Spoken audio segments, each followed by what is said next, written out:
Hello everyone, welcome to GIS. जैसे कि हमने ओरिएंटेशन क्लास जो थी वो हमारी, उसमें हमने डिस्कस किया था बहुत सारी चीज़ों के बारे में कि यूपीएससी की तैयारी जो है 2026 प्रीलिम्स के लिए वो कैसे करनी है, क्या पढ़ना है, कैसे पढ़ना है। साथ के साथ हमने डिस्कस किया था कि हम आगे आने वाली जो क्लास होगी उसमें करंट अफेयर्स के बारे में चर्चा करेंगे। ठीक है, करंट अफेयर्स में क्या पढ़ना है, कैसे पढ़ना है, इसके बारे में मैं पिछले वीडियो में बहुत बात कर चुकी हूँ डिटेल से, तो फिर से यहाँ पर टाइम वेस्ट नहीं करेंगे। आज जो हम डिस्कस करने वाले हैं वो मैंने आपको बताया था कि हम पहले जून 2025 का करंट अफेयर्स को पूरा डिस्कस करेंगे। मंथ वाइज हम लेकर के चलेंगे।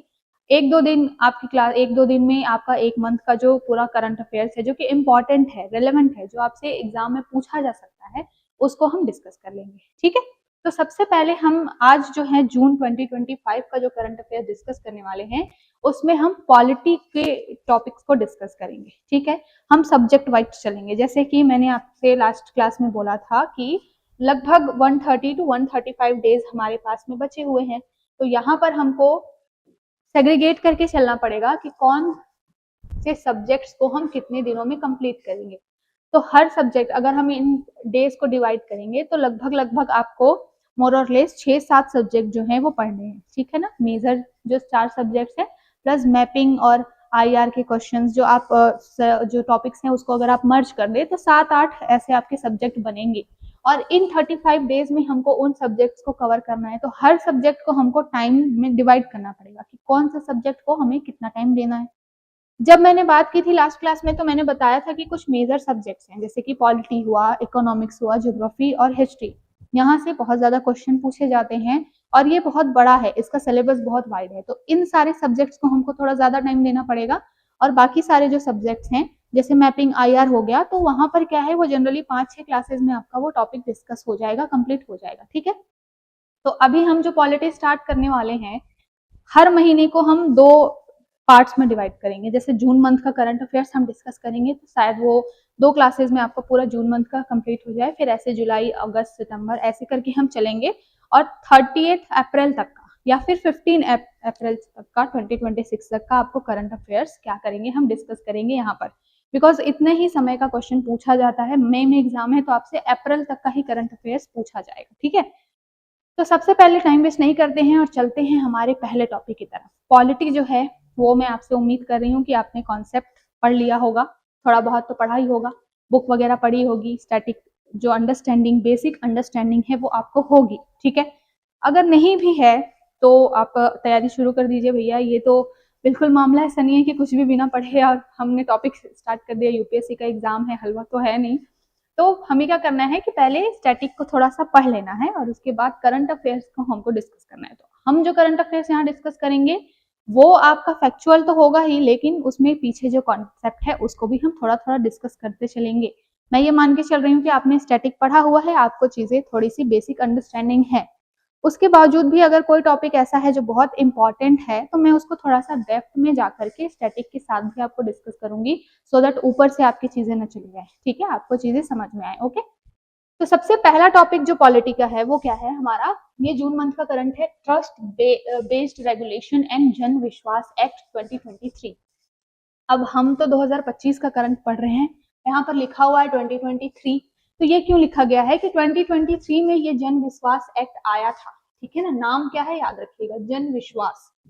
जन विश्वास एक्ट जो है ये 2023 में आया था, लेकिन इसमें अभी हाल में 2025 में कुछ अमेंडमेंट किए गए हैं, कुछ और सुधार किए गए हैं, जिसकी वजह से ये जो टॉपिक है वो चर्चा में आ गया है। ठीक है, और नाम से आपको देख करके ऐसा लग रहा है कि जन विश्वास, तो आपको थोड़ा सा दिमाग में आ रहा होगा कि इसमें क्या चीजें होंगी। बिल्कुल नाम पढ़ेंगे तो शायद क्लियर ना हो, और यूपीएससी में ऐसे क्वेश्चन भी पूछे जाते हैं कि ये जो एक्ट है वो किससे संबंधित है। जनरली यूपीएससी ये भी क्वेश्चन पूछ देती है कि ये जो एक्ट है जन विश्वास अधिनियम 2025, इसका संबंध किससे है। 4 ऑप्शन दे देगा, फिर उसमें से आपको एक फाइंड आउट करना। तो जन विश्वास एक्ट 2025 बेसिकली अमेंडमेंट हुआ है इसमें। तो इसमें क्या है खासियत, क्या इसके अंदर है, उसके बारे में हम थोड़ा सा जान लेते हैं। नाम से आपको पता चल रहा है जन विश्वास, मतलब जनता का विश्वास पाने की कोशिश की जा रही है। जनता का विश्वास इन द सेंस कि यहाँ पर बेसिकली क्या किया गया है कि लगभग 42 जो केंद्रीय कानून थे, मतलब 42 जो थे आपके सेंट्रल एक्ट्स थे उसको क्या कर दिया गया है, थोड़ा सा सिंप्लीफाई कर दिया गया है, सिंप्लीफाई भी कर दिया गया है। और ये जो एक्ट्स थे ना, जैसे कि रोड सेफ्टी से रिलेटेड, जैसे सड़क परिवहन अधिनियम था, तो उसमें क्या था कि मान लीजिए कि आपने कोई ट्रैफिक रूल जो है वो वायलेट कर दिया, जैसे कि आपने हेलमेट नहीं लगाया सपोज। तो पहले क्या होता था कि अगर मान लीजिए, हम ये एग्जांपल लेकर के चल रहे हैं कि अगर मैंने हेलमेट नहीं लगाया और मैंने मैं गई कहाँ पर, ट्रैफिक जो होता है वहां पर मैं गई और मैंने क्या कर हेलमेट नहीं लगाया हुआ है, तो मेरे को पकड़ लिया ट्रैफिक इंचार्ज ने, ट्रैफिक पुलिस ने देखा और वो जुर्माना न लगा करके, पहले क्या होता था, ऐसा हम मान रहे हैं, एग्जाम्पल दे रही हूँ मैं आपको, कि वहां पर सीधे जेल भेज दिया जाता था। ठीक है, तो मतलब कहने का ये है कि कई ऐसे कानून थे जिसमें बहुत ज्यादा जरूरत नहीं थी जेल भेजने की, या बहुत ज्यादा सख्त सजा की जरूरत नहीं थी, फिर भी वहां पर क्या किया गया था, बहुत सख्त जो सजा है वो कर दी गई थी। जैसे कि आपने एक ये रोड सेफ्टी वाला देख लिया, या फिर दिल्ली के जो कुछ लैंड से रिलेटेड, जमीन सुधार से रिलेटेड भी बहुत सारी चीजें थी। तो वहां पर क्या था कि कई ऐसे कानून थे जो उसमें बहुत ही अननेसेसरी की जो बहुत सजा जो है वो बहुत ज्यादा ही क्रूर थी, बहुत ज्यादा ही टफ, मतलब कहना चाहिए कि मृत्यु दंड टाइप की सजा दे दी किसी नॉर्मल से ऑफेंस के लिए। तो ऐसे बहुत सारे एक्ट्स इंडिया में थे जो कि जरूरत नहीं थी, इररिलेवेंट थे। तो अब गवर्नमेंट ने क्या किया कि उन सारे एक्ट्स को सिंप्लीफाई कर दिया और थोड़ा सा उसकी सजा को कम कर दिया। तो जन विश्वास कहने का मतलब है कि जनता का विश्वास पाने के लिए सरकार ने क्या किया कि कई ऐसे कानून हैं जिसमें नॉर्मल जुर्माना लगाकर भी काम चल सकता है, तो उसको क्या किया, उन्होंने कानून बदल दिया और कहा कि भैया ये ऑफेंस के लिए सिर्फ जुर्माना लगा करके काम हो जाएगा। अब इसका दूसरा पॉइंट ये है कि क्यों जरूरत पड़ी ऐसे। ऐसे तो मान लीजिए कि मैं अगर सुरक्षा की बात करूं, अपनी खुद की सुरक्षा की बात करूं, मैं हेलमेट नहीं लगा रही हूं तो मेरी जान को खतरा है, तो हेलमेट लगाकर अगर नहीं लगाने पे बहुत ज्यादा सख्त कानून है तो ये मेरे लिए भी अच्छा है ना। तो फिर क्या जरूरत पड़ी गवर्नमेंट को कि इसको क्या कर दिया जाए, कानून थोड़ा सा नरम कर दिया जाए और सिर्फ जुर्माना से काम हो जाए। जरूरत इसलिए पड़ी कि जो हमारा जुडिशरी है ना, उसके ऊपर में अननेसेसरी बर्डन बहुत ज्यादा हो गया है। ठीक है, आप कई बार जो बहुत लंबे समय से तैयारी कर रहे हैं उनको पता होगा, आपने कई बार ही सुना होगा, आर्टिकल्स आते रहते हैं कि जुडिशरी के ऊपर बर्डन बहुत ज्यादा है केसेस का। हर थोड़ा छोटा मोटा कोई विवाद होता है, घर के बगल में पड़ोसी से किसी से झगड़ा हो जाता है और सीधा हम कोर्ट पहुंच जाते हैं, है ना। तो इस तरीके से बहुत ज्यादा जुडिशरी के ऊपर में क्या हो गया है, बर्डन हो गया है। तो उस बर्डन को कम करने के लिए थोड़ा सा इन 42 एक्ट्स को सिंप्लीफाई किया गया है, इसीलिए इसका नाम क्या रखा गया है, ट्रस्ट बेस्ड रेगुलेशन एंड जन विश्वास एक्ट 2023। ठीक है, 2025 में इसमें अमेंडमेंट किया गया है। तो आपको पता होना चाहिए कि जनता का विश्वास जो है वो लेने के लिए बेसिकली गवर्नमेंट ने कुछ जो एक्ट्स हैं उसको सिंप्लीफाई कर दिया है और दंडात्मक से सुधारात्मक कानूनी तंत्र की ओर बढ़े हैं। देखिए यहाँ पर लिखा हुआ है, दोनों टर्म्स समझना बहुत जरूरी है। यूपीएससी आपसे यहाँ से मल्टीपल स्टेटमेंट में क्वेश्चन पूछ देगी कि जन विश्वास एक्ट जो है उसका संबंध किससे है। ठीक है, तो बता दीजिए भैया कि नियमों को थोड़ा सरल किया गया है, सजा को थोड़ा कम किया गया है, प्लस ये दंडात्मक से सुधारात्मक कानून तंत्र है, लिखा होगा। अब यूपीएससी कहेगा 4 ऑप्शन में बताइए इसमें से कौन सा सही है, तो जब आपको पता होगा कि ठीक है पहले ये दंडात्मक कानून था, मतलब कि इसमें अगर मैंने कोई रूल को वायलेट किया तो मुझे सीधा दंड मिल सकता था, ठीक है ना, सीधा सजा मिल सकती थी, लेकिन अब उसको सुधारात्मक कर दिया गया, मतलब मुझे सुधरने का थोड़ा सा मौका दिया गया कि ठीक है पहली बार में मैं पेनल्टी लगा रहा हूं आपके ऊपर में, आपने ये रूल वायलेट किया है, सेकेंड टाइम अगर आपने ऐसा किया तो फिर क्या होगा, आपके ऊपर में कड़ी कार्रवाई होगी। तो ये दंडात्मक से कहाँ चला गया, सुधारात्मक की तरफ, यानी कि इंसान को थोड़ा सुधरने का मौका दिया गया। तो ये जो है जन विश्वास एक्ट बेसिकली इसके ऊपर भी बात करता है। अब मैंने आपको पहला चीज तो बता दिया कि जनता का विश्वास लेना है सरकार को, दूसरा चीज है कि जुडिशरी के ऊपर बर्डन बहुत ज्यादा है, तीसरा एक और इम्पॉर्टेंट चीज है, आप बहुत सुनते हैं ईज ऑफ डूइंग के बारे में। ठीक है, ईज ऑफ डूइंग इंडेक्स भी इंडिया लेकर के आता है। ठीक, तो ये ईज ऑफ डूइंग क्या है, हमें मालूम है कि हम मेक इन इंडिया प्रोग्राम चला रहे हैं, अभी इंडिया जो है वो 4th लार्जेस्ट इकोनॉमी बन गया है, 3rd की तरफ हम बढ़ने वाले हैं। तो हमें अपनी इकोनॉमी को बूस्ट करने के लिए क्या करना पड़ेगा, जितने भी हमारे यहाँ पे व्यापार हो रहे हैं उसको थोड़ा सा ईज करना पड़ेगा, सिंप्लीफाई करना पड़ेगा, लोगों के लिए काम करने का ऑप्शन बहुत ज्यादा जनरेट करना पड़ेगा। हमें ये मेक श्योर करना पड़ेगा कि अगर कोई इंसान जो है कोई स्टार्टअप स्टार्ट करना चाहता है तो उसके लिए जो कानून है वो कम से कम हो, कि वो कानून में, कागजी कार्यवाही में ही फंस के ना रह जाए और थक जाए और कहे कि भैया मेरे से तो नहीं हो रही है, चलो छोड़ो। ऐसा नहीं हो ना, तभी तो हमारी इकोनॉमी बूस्ट करेगी। जब हम कुछ ऐसे नियम कानून बनाएंगे जिससे कि ज्यादा जल्दी से कोई इंसान व्यापार स्टार्ट कर सके, अपना कोई अपना स्टार्टअप स्टार्ट कर सके, उसके लिए, उस इंसान के लिए आसानी हो, सो दैट कि क्या हो, जल्द से जल्द हमारा इकोनॉमी बूस्ट कर सके, ग्रो कर सके। तो गवर्नमेंट को ये भी जरूरत था कि ईज ऑफ डूइंग बिजनेस को बढ़ावा मिले, इसलिए भी क्या किया, कई सारे जो एक्ट थे उसको सिंप्लीफाई कर दिया, सो दैट कि जनता को आसानी हो, और जनता को आसानी होगी, जनता का विश्वास बढ़ेगा तो सरकार को भी उससे फायदा मिलेगा। ठीक है, अब हम चलते हैं आगे। ये तो बेसिकली स्टार्टिंग था, इसलिए मैंने बहुत छोटा सा सब्जेक्ट रखा था, और इससे जनरली क्वेश्चन बन जाए अगर तो आपको पता हो। ठीक है, साथ के साथ में मैंने इसमें बता दिया कि इसका ऑब्जेक्टिव क्या है, कि भाई छोटे तकनीकी और प्रक्रियात्मक जो अपराध हैं उनका जो अपराधीकरण उसको समाप्त कर दो। ठीक है, अपराधीकरण करने का मतलब है कि बहुत कड़ी सजा जो है उसको थोड़ा सा कम कर दो, और साथ के साथ में जो सुधारात्मक कार्रवाई करो, मतलब आदमी को जो है जिसने गलती की है उसको थोड़ा सा सुधरने का मौका दे दो, और फिर आगे अगर मान लो फिर से वो सेम गलती दोहराता है तो फिर हम उसको क्या करेंगे, आगे चल के सजा देंगे। देन अगला पॉइंट क्या था, मैंने जो बताया कि ईज ऑफ डूइंग बिजनेस हो और जो हमारी इकोनॉमी बूस्ट करे, इसके लिए भी गवर्नमेंट जो है वो अपना काम कर रही है। प्लस न्यायालयों पर जो बोझ है, जुडिशरी पर जो बोझ है उसको कम करने की बात करिए। ठीक है, तो ये सारी चीजें जो है वो आपके पीपीटी में मेंशन है। अगर आपको पीपीटी को क्या करना है, एक्सेस करना है, तो आप हमारे जो ऐप है उस पर जाएंगे तो आपको ये पीपीटी जो है वो पूरी मिल जाएगी। ठीक है, जिसमें आपको टॉपिक, उसके अंदर क्या की पॉइंट्स है ये दिए हुए हैं। बहुत सारी चीजें मैं यहाँ पर आपको एक्सप्लेन करूंगी, तो आप चाहे तो उसके नोट्स भी बना सकते हैं, क्योंकि पीपीटी में सारी चीजें भरना बहुत जरूरी नहीं है, और बहुत ज्यादा अगर उसमें कंटेंट भरा होगा तो जब लास्ट मोमेंट आप रिवाइज करेंगे तो आपको भी बहुत बर्डन फील होगा। तो अभी आप ध्यान से क्लास को सुनिए, दिमाग में एक एक चीजें बिठाइए, जो चीजें नोट डाउन करने की है उसको नोट डाउन कर लीजिए, एंड पीपीटी जो है वो आपको ऐप पर से मिल जाएगा। ठीक, तो ये हमने बात की जन विश्वास अधिनियम की। उसके बाद में हम बात करेंगे किसके बारे में, अब चलते हैं बहुत ही एक इंपॉर्टेंट टॉपिक रहा, कौन सा, वो रहा इमरजेंसी का। अभी जो 2025 था उसमें आपातकाल को 50 साल पूरे हुए। ठीक है, इससे जो है बहुत ज्यादा चर्चा हुई इसके बारे में, और जब ये इमरजेंसी लगाई गई थी उस दिन को संविधान हत्या दिवस भी घोषित किया गया था, अगर आपको पता हो इसके बारे में। तो ये जो टॉपिक है वो बहुत ज्यादा क्या रहा, चर्चा में रहा। अब इमरजेंसी जो टॉपिक है ना, आपातकाल पूरा टॉपिक है, ये यूपीएससी का बहुत फेमस है, फेवरेट है कहना चाहिए। यूपीएससी में आपातकाल से क्वेश्चन आते हैं। ठीक है, तो इसलिए भी इंपॉर्टेंट हो गया। प्लस अभी रिसेंट में यानी पिछले साल ही इसको क्या हुआ है, 50 साल पूरे हुए हैं, तो यहाँ से क्वेश्चन डेफिनेटली बनने के चांसेस हैं। प्रोबेबिलिटी बहुत ज्यादा है, 90% है, मान के चलिए 10% नहीं भी आ सकते हैं question, you never know, but 90% तो यहाँ से क्वेश्चन बनेगा ही बनेगा। ठीक है, तो इमरजेंसी बेसिकली लगाई क्यों गई थी, आपको थोड़ा सा बैकग्राउंड में जाना बहुत जरूरी है, तभी जाकर के आपको किसी भी टॉपिक की क्लैरिटी होगी, कॉन्सेप्ट क्लैरिटी होगी, प्लस आपको चीजें याद रहेंगी। जब तक आप चीजें बैकग्राउंड में जाकर के थोड़ा सा रिलेट करके नहीं पढ़ोगे, आपके दिमाग से चीजें निकल जाएंगी। तो सबसे पहले ये जो आपातकाल है वो इंडिया में लगाया गया था कब, डेट बहुत इंपॉर्टेंट है, इसको याद रखिएगा। ये आपका लगा था 25 जून 1975 में।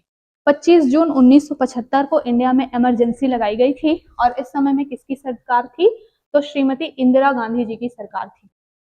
ओके, इंदिरा गांधी जी ने ये क्यों लगाया था इमरजेंसी, और यहाँ पर अभी जो करंट गवर्नमेंट है वो इसको संविधान हत्या दिवस क्यों बोलती है। इंदिरा गांधी जी बेसिकली यूपी में एक चुनाव लड़ा था उन्होंने, और कोर्ट ने जो है उस चुनाव को रद्द घोषित कर दिया था। तो जब कोर्ट ने रद्द घोषित किया चुनाव को, क्योंकि उस चुनाव में बहुत ज्यादा धांधली हुई, भ्रष्टाचार हुआ, तो कोर्ट ने ये बोला कि ये चुनाव ही रद्द है। अब जब चुनाव रद्द होता तो इंदिरा गांधी जी की जो है वो सदस्यता चली जाती, तो ये पीएम कैसे रहती। तो इन्होंने क्या किया कि रातों रात अपना जो ये जजमेंट था कोर्ट का, उसकी वैल्यू को कम करने के लिए और अपना पद न छोड़ने के लिए उन्होंने क्या किया, रातों रात इमरजेंसी लागू कर दी। अब इमरजेंसी लागू करने के कुछ कायदे कानून होते हैं, ऐसा नहीं है कि बस किसी भी गवर्नमेंट का मन किया और उन्होंने इमरजेंसी लागू कर दिया, ऐसा नहीं होता। इमरजेंसी लागू करने के लिए कॉन्स्टिट्यूशन में कुछ प्रोविजंस दिए गए हैं, ठीक है, जिनको फुलफिल करना, फॉलो करना बहुत ज्यादा जरूरी होता है। बट क्योंकि इंदिरा गांधी जी जो है ये काम इलीगल तरीके से कर रही थी, बिकॉज उनका चुनाव जो है वो अवैध घोषित हो गया था और उनको किसी भी तरह सत्ता में बने रहना था।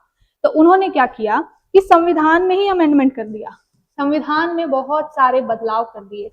और ये बदलाव कौन से अमेंडमेंट के तहत किया गया? 42nd constitutional amendment. ये 42वां जो संविधान संशोधन है, इसमें इतने सारे बदलाव किए गए, इसीलिए इसको मिनी कॉन्स्टिट्यूशन भी बोला जाता है। अगर आपको एग्जाम में पूछा जाए कि मिनी कॉन्स्टिट्यूशन ऑफ इंडिया किस संशोधन को कहा जाता है, तो आपको याद रखना है कि ये 42nd कॉन्स्टिट्यूशनल अमेंडमेंट था। ठीक है, इसी 42nd कॉन्स्टिट्यूशनल अमेंडमेंट के आधार पे इंदिरा गांधी जी ने क्या किया था कि इमरजेंसी लागू कर दी थी। तो अब हम थोड़ा सा इस पूरे टॉपिक को थोड़ा सा देख लेते हैं, क्योंकि मैंने जैसे बताया पॉलिटी में आपको थोड़ा करंट के साथ साथ स्टैटिक भी जानना जरूरी है। और यूपीएससी में प्रीलिम्स एग्जाम में जब आप पॉलिटी के क्वेश्चन उठा के देखेंगे तो यहाँ से आपको कॉन्सेप्ट वाले थोड़े से क्वेश्चन मिलेंगे, जैसे कि आपातकाल कैसे लगाया जाता है, कौन से आर्टिकल्स के थ्रू लगाया जाता है, कौन कौन से प्रोसीजर्स फॉलो करना जरूरी होता है, आपातकाल हटता कैसे है, इस तरीके के क्वेश्चन पूछे जाते हैं। हम अभी पीवाईक्यू के थ्रू भी इस चीजों को डिस्कस करेंगे, जो हमने यहाँ पर डिस्कस किया है उससे मैं आपको पीवाईक्यू दिखा करके बताऊंगी कि कैसे क्वेश्चन आते हैं। ठीक है, सो दैट आपको और क्लैरिटी मिलेगी। तो यहाँ पर सबसे पहले जो है वो आर्टिकल 352 बहुत इंपॉर्टेंट है। ठीक, आर्टिकल 352 जो है वो उसके तहत ही देश में राष्ट्रीय आपात लगता है।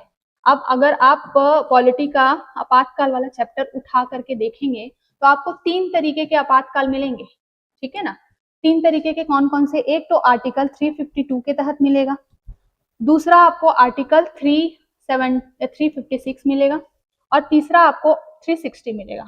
ठीक है, ये जो 352 है आर्टिकल, ये राष्ट्रीय आपात की बात करता है, आपातकाल की बात करता है, जो टॉपिक हम डिस्कस कर रहे हैं।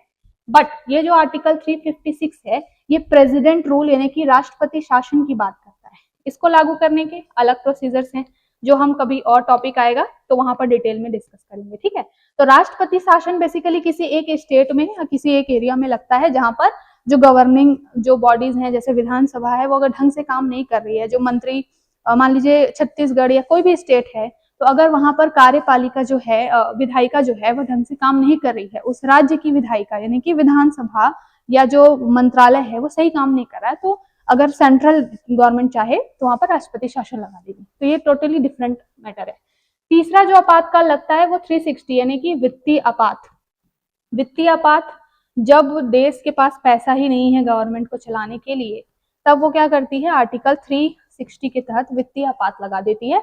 तो बहुत सारे जो फंड से रिलेटेड, बजट से रिलेटेड बहुत सारे जो काम है वो रुक जाते हैं। ठीक है, तो अभी तक बेसिकली ये हमारे इंडिया में नहीं लगा है। ये दो चीजें ही बार बार लगती रही हैं। और बार बार भी अगर आर्टिकल 352 की बात करें, आपातकाल ओवरऑल अब तक कितनी बार लगा है, तो ये केवल 3 बार लगा है। ठीक है, क्योंकि ये मेजर पर्सपेक्टिव है। आप राष्ट्रीय आपातकाल मतलब पूरे देश में आपात लगा रहे हो आप, तो इतनी आसानी से तो इसको नहीं लगाया जा सकता, इसलिए अब तक 3 बार ही जो है वो राष्ट्रीय आपातकाल लगा है। और आपको ये पता होना चाहिए, जब इंडो चाइना वॉर हुआ था, ठीक है, उस चाइना के साथ युद्ध हुआ था तब, पाकिस्तान के साथ जब युद्ध हुआ था तब, और तीसरा जो इंदिरा गांधी जी ने लगवाया था तब। ठीक है, इसको भी ध्यान में रखिएगा, क्योंकि यहाँ से क्वेश्चन आपका बनता है कि स्टेटमेंट दे देगा कि अब तक 4 बार आपातकाल लगा है, तो वो गलत हो जाएगा स्टेटमेंट। आपको पता होना चाहिए अब तक देश में 3 बार आपातकाल लगा है। ठीक है, राष्ट्रपति शासन तो हमने बात करी। अभी यहाँ पर हम आर्टिकल 352 को डिस्कस करेंगे और आपातकाल को डिस्कस करेंगे, क्योंकि इस टॉपिक से डेप्थ में जाकर के क्वेश्चन पूछने की बहुत संभावना है। तो मैंने यहाँ पर आर्टिकल 352 को डिस्कस कर दिया, बता दिया आपको कि 3 बार लगा था। मैंने ये भी बता दिया आपको कि 42nd कॉन्स्टिट्यूशनल अमेंडमेंट जो है वो इसी समय में किया गया था, जिसको मिनी कॉन्स्टिट्यूशन बोलते हैं, क्योंकि इसमें बहुत सारे बदलाव किए गए थे। यहाँ से भी क्वेश्चन पूछता है कि 42nd अमेंडमेंट के थ्रू क्या क्या बदलाव किए गए थे। तो ये टॉपिक अपने आप में बहुत बड़ा और बहुत ज्यादा इंपॉर्टेंट है। ठीक, तो सबसे पहले मैं बात करूं कि ये जो 50वीं वर्षगांठ मनाई गई है जून 2025 में आपातकाल की, तो उसमें 352 और इस आपातकाल की बहुत सारे पर्सपेक्टिव पे बहुत डिटेल में चर्चा हुई है। ठीक है, तो हमारे लिए वो सारी चीजें बहुत इंपॉर्टेंट नहीं है, हम यहाँ पर एग्जाम रिलेवेंट चीजें पढ़ने वाले हैं, तो हम एग्जाम को फोकस करके ही चीजें डिस्कस करेंगे। ठीक, तो यहाँ पर एक चीज मैंने बता दी 42nd अमेंडमेंट की। दूसरी चीज ये हुई कि जब आपातकाल लगा था तो इसको संविधान हत्या दिवस क्यों बोला गया या काला कानून क्यों बोला गया? इसलिए बोला गया कि इस समय में बहुत सारे फंडामेंटल जो राइट्स थे उसको वायलेट खत्म कर दिया गया। बिल्कुल फंडामेंटल राइट्स जो आपको संविधान ने दिया है, कोई भी इंसान अगर भारत का नागरिक है तो उसको कुछ मूल अधिकार मिले हुए हैं, कुछ फंडामेंटल राइट्स मिले हुए हैं, और इस फंडामेंटल राइट्स को ड्यूरिंग इमरजेंसी खत्म कर दिया गया था, निलंबित कर दिया गया था। ठीक है, लोगों को उठा करके बस और जैसे तैसे जेल में भर दिया गया, कोई ट्रायल नहीं, कोई वकील नहीं, कोई दलील नहीं वाला मामला जो जिस समय अंग्रेजों के समय में चलता था, बिल्कुल वैसी ही सिचुएशन इंदिरा गांधी जी के समय में क्रिएट हो गई थी। ठीक है, उसके बाद में एक टर्म बहुत इंपॉर्टेंट है इस पूरे टॉपिक में इमरजेंसी के, वो है आंतरिक सुरक्षा। ठीक है, इसके ऊपर भी हम बात करेंगे। जब इमरजेंसी लगाई गई थी ड्यूरिंग इंदिरा गांधी, तो यहाँ पर क्या हुआ था, आंतरिक सुरक्षा का हवाला दिया गया था।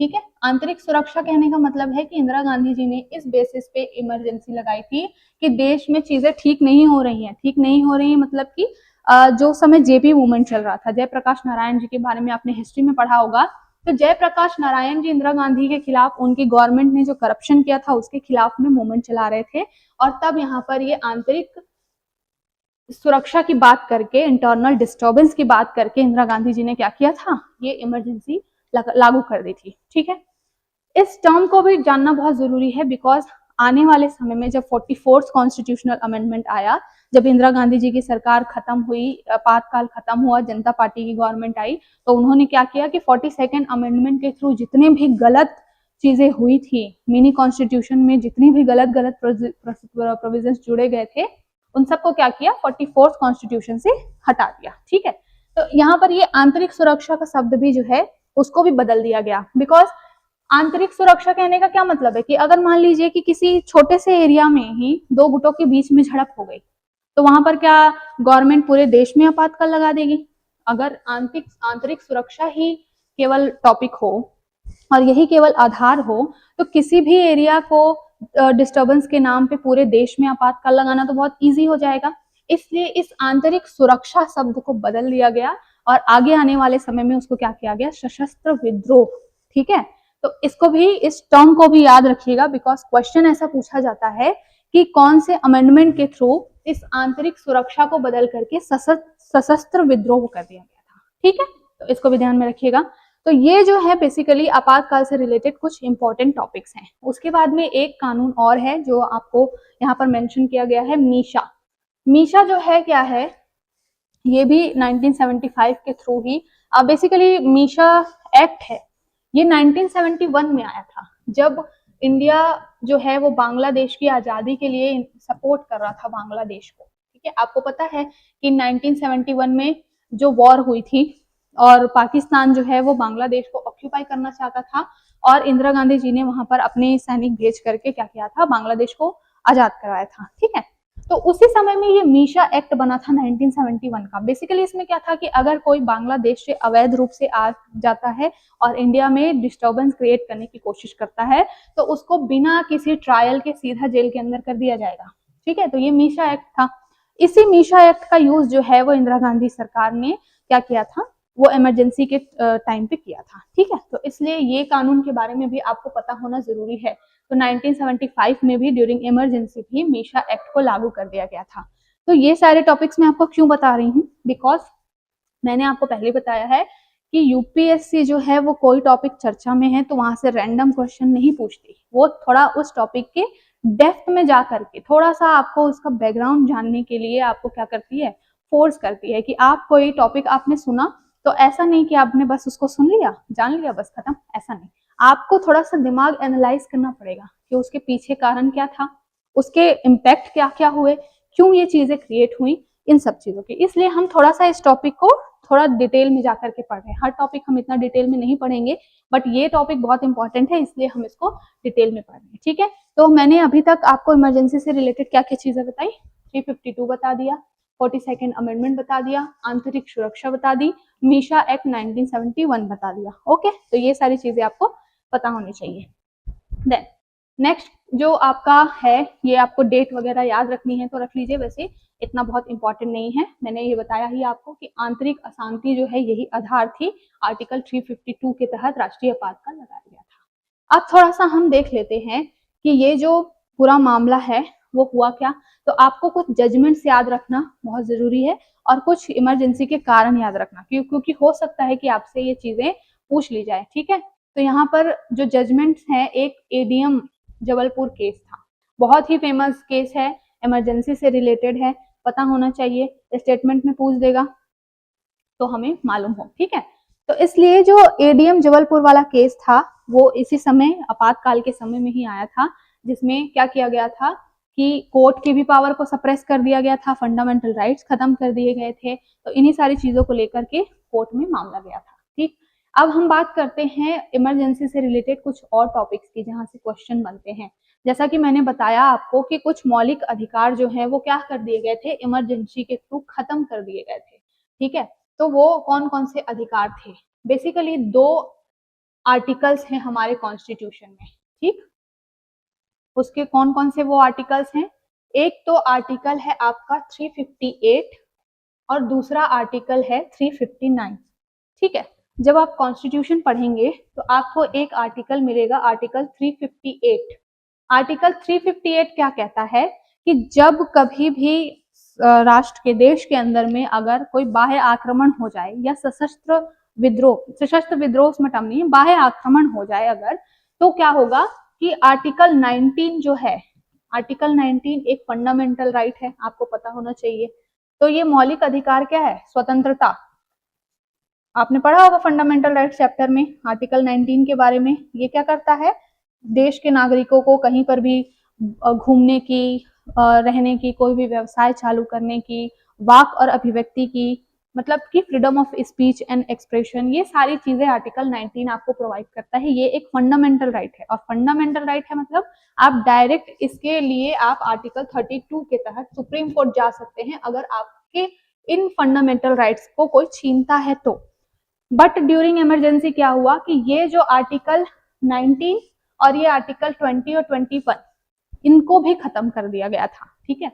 जो 42nd कॉन्स्टिट्यूशनल अमेंडमेंट किया गया था उसमें गवर्नमेंट ने ये बोल दिया कि भैया आपको इमरजेंसी के समय में ना तो आर्टिकल 19 के तहत संरक्षण मिलेगा, मतलब आप कहीं पे भी ऐसे ही रैंडमली घूम नहीं सकते, कहीं पे भी आप बस नहीं सकते। दूसरी चीज है आर्टिकल 20। आर्टिकल 20 बात करता है किसके बारे में कि आप किसी व्यक्ति को बिना कोई प्रूफ के या बिना वारंट के आप गिरफ्तार नहीं कर सकते, ठीक है। इसमें 2-3 प्रोविजन है आर्टिकल 20 में। तो इसको भी क्या कर दिया गया था, इमरजेंसी के समय में रद्द कर दिया गया था, मतलब किसी को भी पुलिस जो है वो उठा करके और जेल में भर रही थी। तीसरी चीज बहुत इंपॉर्टेंट आर्टिकल है आर्टिकल 21, राइट टू लाइफ बोला जाता है ना, जीवन और दैहिक स्वतंत्रता। तो ये आर्टिकल 21 आजकल तो बहुत ज्यादा इंपॉर्टेंट है, क्योंकि हर कोई मुद्दा आता है जो कि आपके जीवन से संबंधित होता है, उसको कोर्ट जो है सुप्रीम कोर्ट उठा करके और आर्टिकल 21 में डाल देती है। तो ये राइट टू लाइफ है। राइट टू लाइफ कहने का मतलब है कि आपको अपना जीवन जीने की स्वतंत्रता है। अभी इसमें बहुत सारे प्रोविजन जुड़ गए हैं, जैसे राइट टू प्राइवेसी, निजता का अधिकार भी आर्टिकल 21 में जुड़ गया है। तो ये बहुत सारी चीजें हैं। तो बेसिकली ये जो 3 मेजर जो आर्टिकल्स थे इनको भी इमरजेंसी के थ्रू खत्म कर दिया गया था, ठीक। तो ये आर्टिकल जो मैं 358 बता रही थी, इसमें आर्टिकल 19 को भी निलंबित कर दिया गया था, और आर्टिकल 359 के तहत में आर्टिकल 20 और 21 इनको भी क्या कर दिया गया था, निलंबित कर दिया गया था, ठीक है।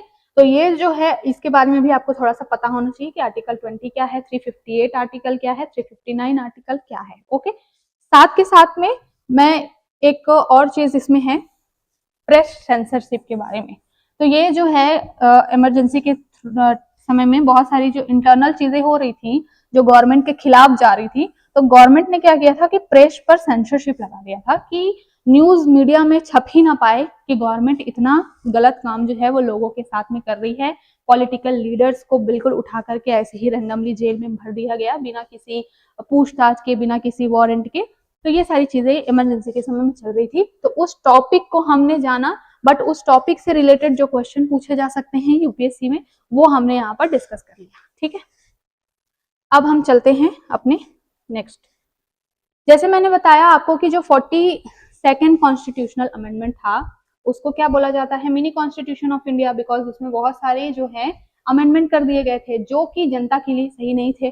तो फिर क्या हुआ कि जब 44th कॉन्स्टिट्यूशनल अमेंडमेंट किया गया 1976 में, तो उस समय जब सरकार बदली, इमरजेंसी खत्म हुई, सरकार बदली, जनता पार्टी की गवर्नमेंट आई और उन्होंने क्या किया कि जितने भी गलत काम इमरजेंसी के समय में मतलब कि संविधान में जोड़े गए थे, गलत प्रोविजंस जो जोड़े गए थे 42nd कॉन्स्टिट्यूशनल अमेंडमेंट के तहत, उसको खत्म कर दिया गया। ठीक है, तो आपसे दो चीजें पूछी जा सकती है, ये भी क्वेश्चन बन सकता है कि 42nd कॉन्स्टिट्यूशनल अमेंडमेंट के तहत कौन कौन से प्रोविजन संविधान में जोड़े गए।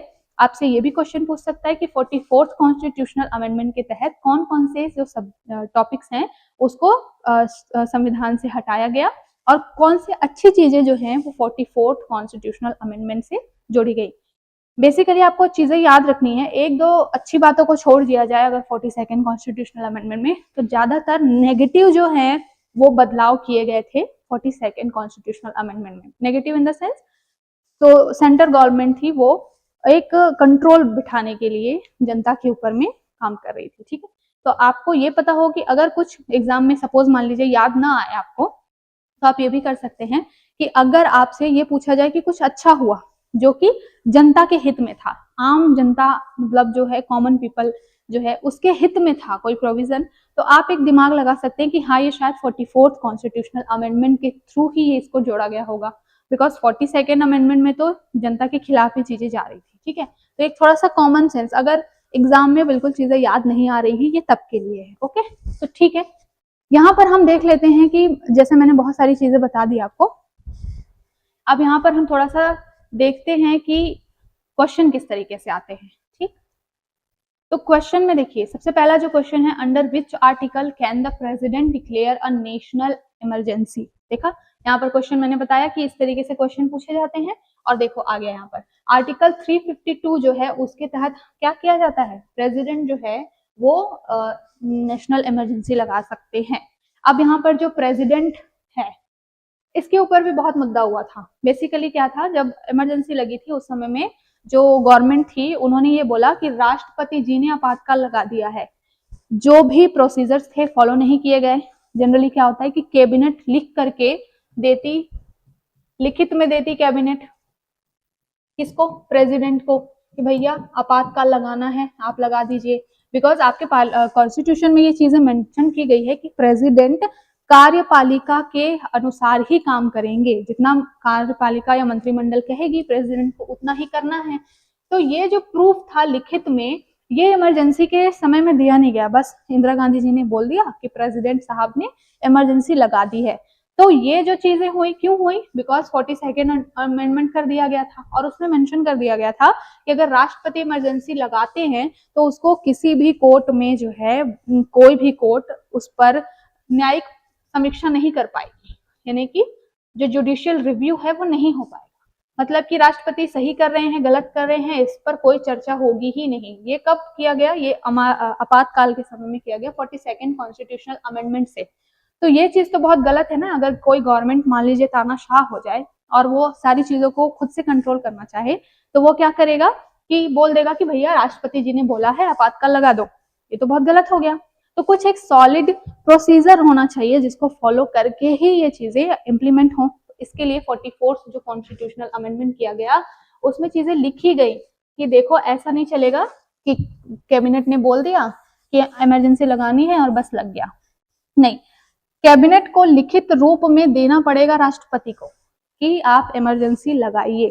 ठीक, उसके बाद में इमरजेंसी अगर लग भी जाती है तो जो पार्लियामेंट होगी, जो संसद होगी, जहां पर बाकी भी लोग होंगे और भी सदस्य होंगे मंत्रिमंडल के अलावा, तो उनको क्या करना होगा, वहां पर अनुमोदन करना होगा। अनुमोदन मतलब कि एक परमिट देना होगा, परमिशन लेनी होगी कि ठीक है आपने जो आपातकाल लगाया है वो सही लगाया है, हम परमिशन देते हैं। ये पार्लियामेंट करेगी और ये चीजें मेंशन की गई 44th कॉन्स्टिट्यूशनल अमेंडमेंट से कि जब कैबिनेट जो है वो पहली बात तो क्या करेगी, राष्ट्रपति को लिख के देगी कि भैया आप इमरजेंसी लगा दो। दूसरी चीज है पार्लियामेंट से परमिशन लेना पड़ेगा, कितने दिनों के अंदर, 1 महीने के अंदर, 1 माह के अंदर अंदर आपको क्या करना पड़ेगा, लिखित रूप में या परमिशन लेनी पड़ेगी पार्लियामेंट से कि आपने इमरजेंसी लगाया है। ठीक है, ये इमरजेंसी 6 माह तक रह सकती है एक बार में, फिर आगे फिर से पार्लियामेंट के पास जाएगी, फिर से पार्लियामेंट से परमिशन लेगी, और फिर ये एंड सो ऑन बहुत समय तक के लिए लगाया जा सकता है अगर 3 जो क्राइटेरिया है वो फुलफिल हो। बाह्य आक्रमण हो जाए, मान लो किसी बाहर देश ने क्या कर दिया, सपोज पाकिस्तान ने अगर आक्रमण कर दिया, तो यहाँ पर क्या होगा, इमरजेंसी लगाई जा सकती है, राष्ट्रीय आपातकाल लगाया जा सकता है। दूसरा चीज ये होगा कि मैंने जैसे बताया कि सशस्त्र विद्रोह शब्द, आंतरिक अशांति जो थी पहले, उसको सशस्त्र विद्रोह में बदल दिया गया था 44th कॉन्स्टिट्यूशनल अमेंडमेंट से।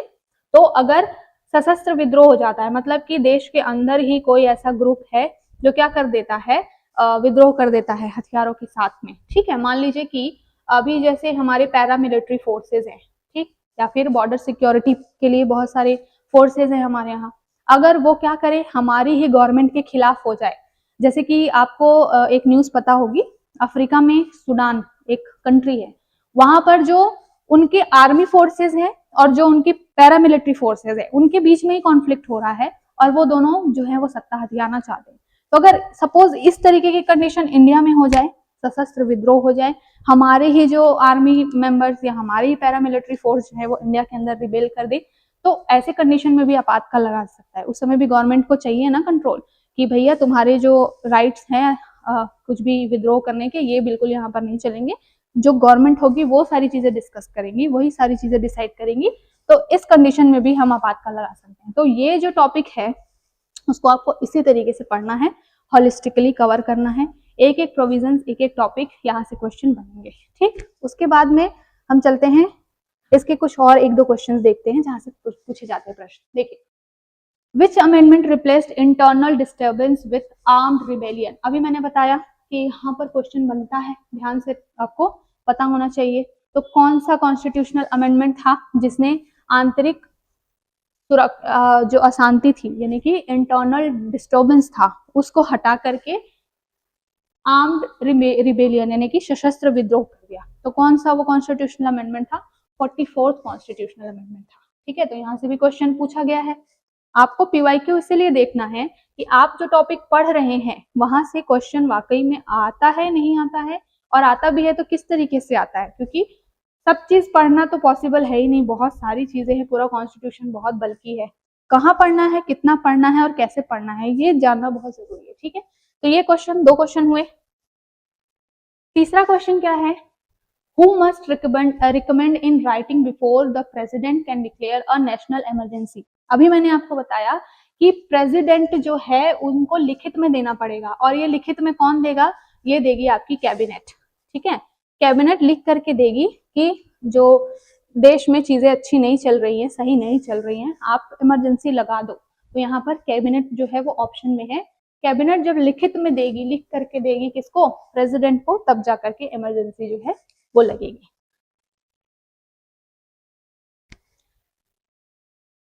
ओके,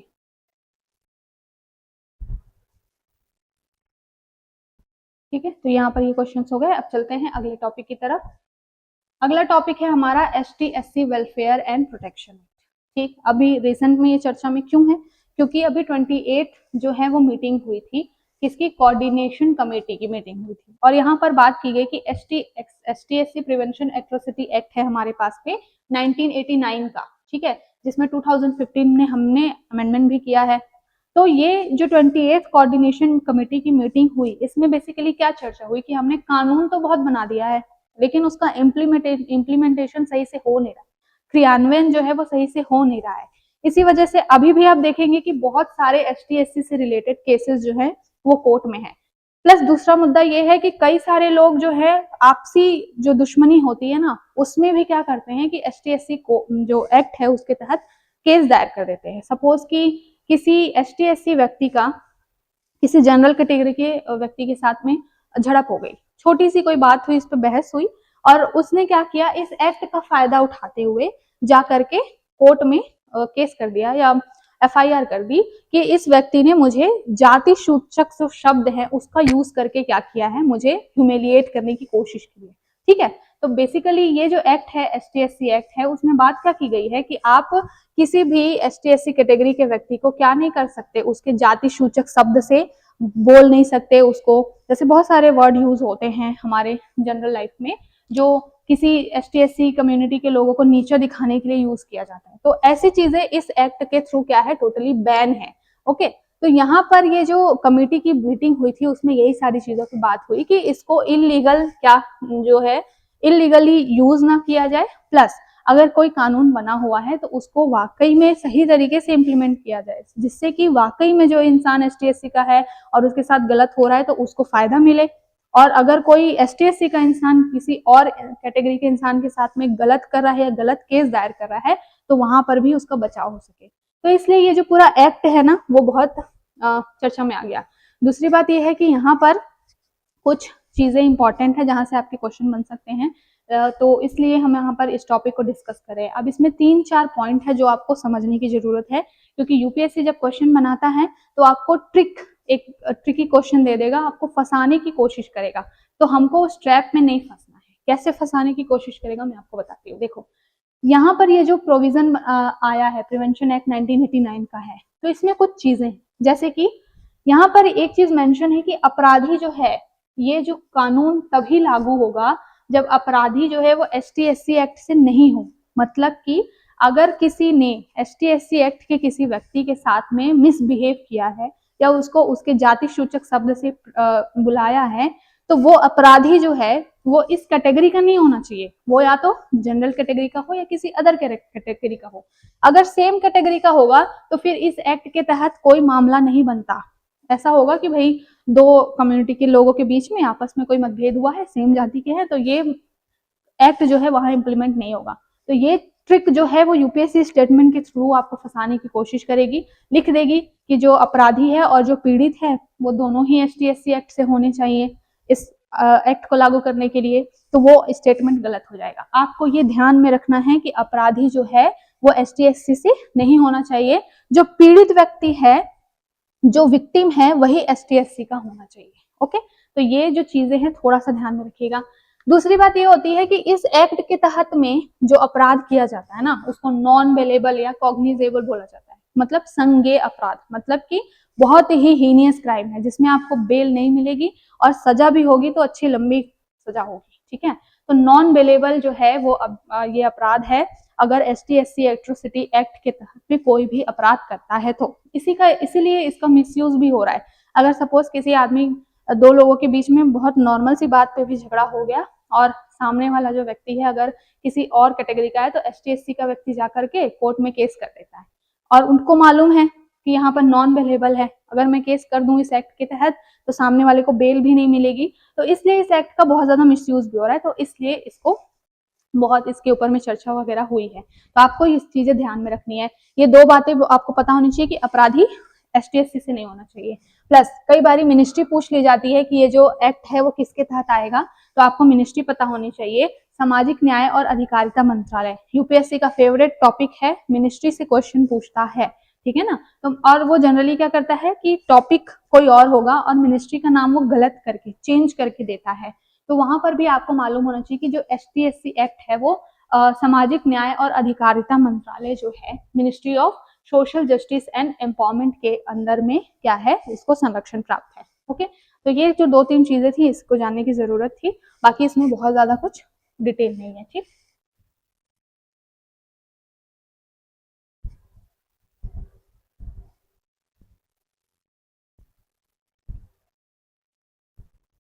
अब चलते हैं इस अगले टॉपिक की तरफ। ये जो टॉपिक क्या है, कोऑपरेटिव फेडरलिज्म का है।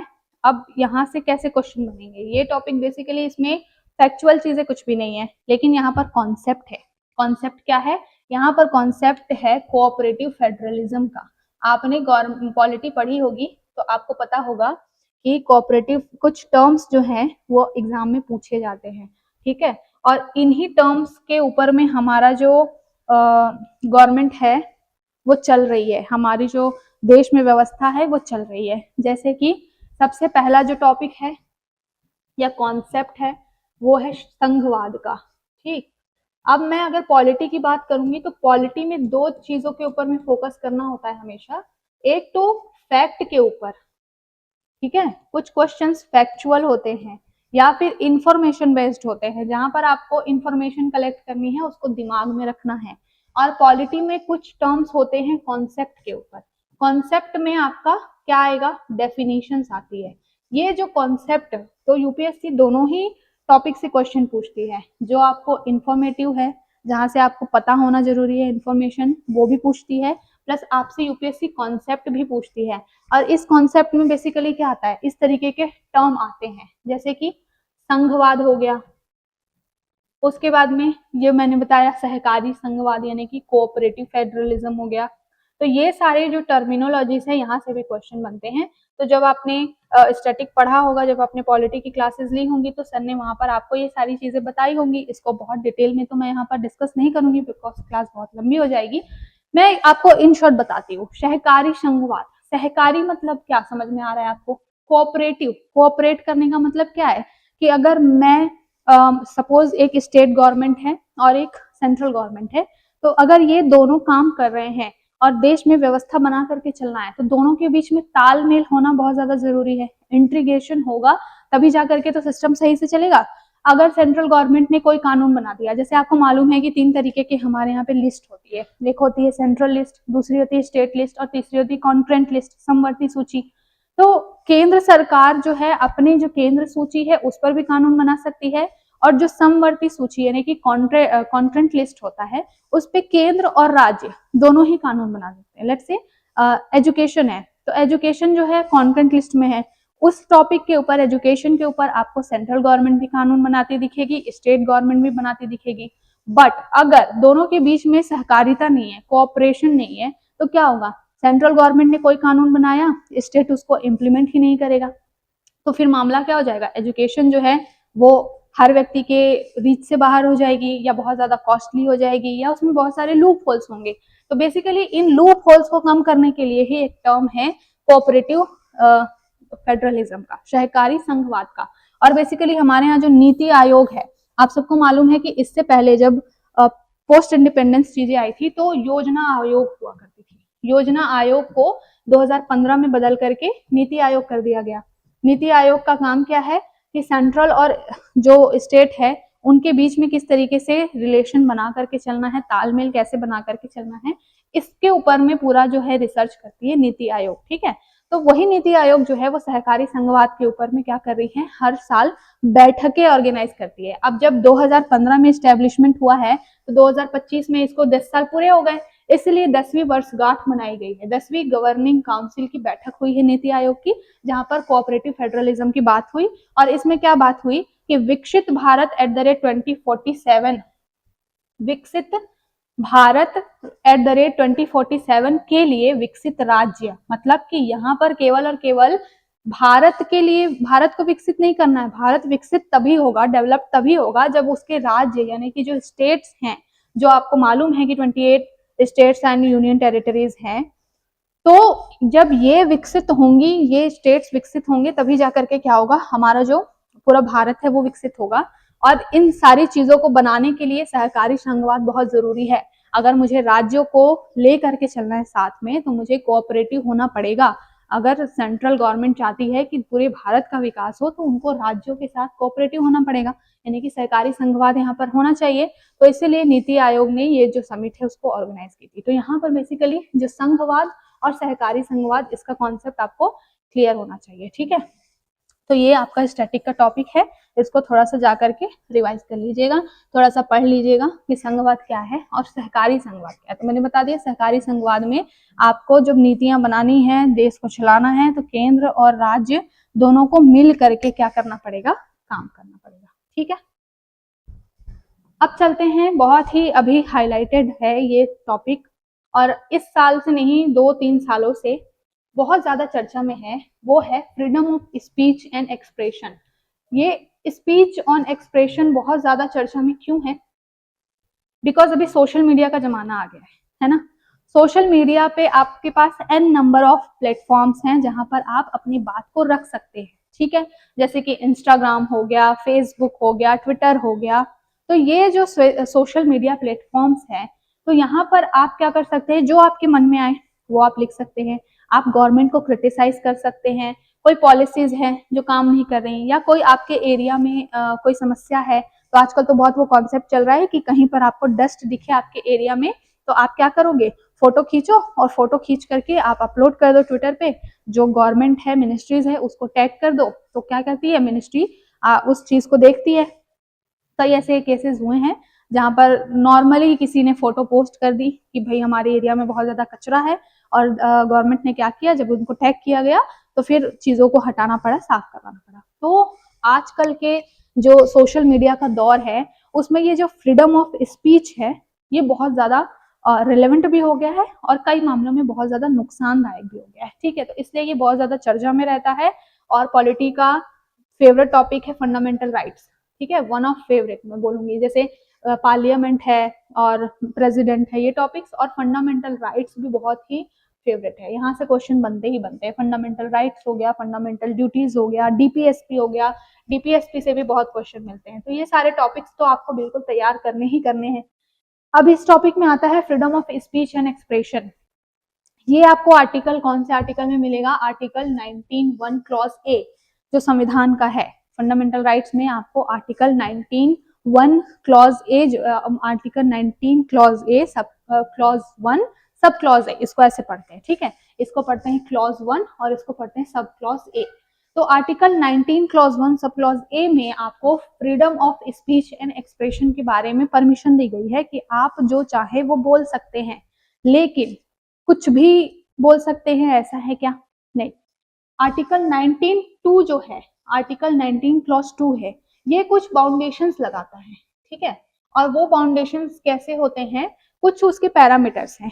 वो जो कुछ चीजें, जैसे कि मान लीजिए मेरा मन किया और मैंने कुछ भी लिख दिया ऐसे ही सोशल मीडिया पे, और उससे कोई भी पर्टिकुलर धर्म है उसके लोगों के सेंटिमेंट्स हर्ट हो गए, तो अगर कोई हिंदू व्यक्ति है और उसने किसी मुस्लिम जो धर्म गुरु हैं या उनके जो भगवान हैं, अल्लाह हैं, उनके बारे में कुछ ऐसी चीजें लिख दी जिससे उस पर्टिकुलर एरिया में दंगा फैल गया, तो फिर मेरा जो फ्रीडम ऑफ स्पीच है वो क्या हो गया, वायलेट कर दिया मैंने उसको, बहुत ज्यादा ही उसका यूज कर लिया और उसकी वजह से इंटरनल डिस्टर्बेंस क्रिएट हो गई।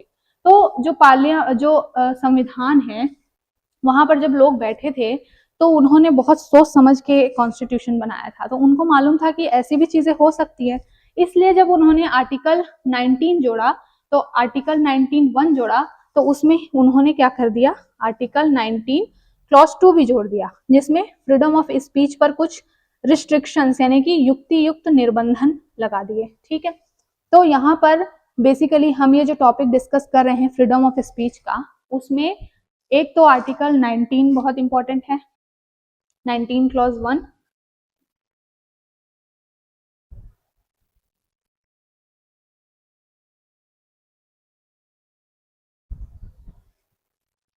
ठीक, एक आर्टिकल 19 क्लॉज 1 बहुत इंपॉर्टेंट है, एक 19(2) भी इंपॉर्टेंट है। यहाँ से क्वेश्चन कैसे बनते हैं वो पीवाईक्यू आप देखेंगे तो आपको पता चलेगा कि किन आधारों पर युक्ति युक्त निर्बंधन लगाया गया है। बेसिकली यहाँ पर आपको फ्रीडम दी गई है कि आप बोल सकते हो, बट यहाँ पर आपको कुछ रिस्ट्रिक्शंस लगाई गई है कि आप एक लिमिट में ही बोल सकते हो, बहुत कुछ आप जो मन में आया वो नहीं बोल सकते। और उसकी आधार क्या है लिमिट लगाने की या रिस्ट्रिक्ट करने की, वो यही है कि जो सामाजिक भावना है वो आहत नहीं होनी चाहिए, कोई इंटरनल डिस्टर्बेंस जो है वो क्रिएट नहीं होना चाहिए, ये सारी चीजें हैं। ठीक है, 2-3 आधार है जो आप आगे पढ़ लीजिएगा, स्टैटिक आपने पढ़ा होगा तो वहां पे पढ़ा होगा।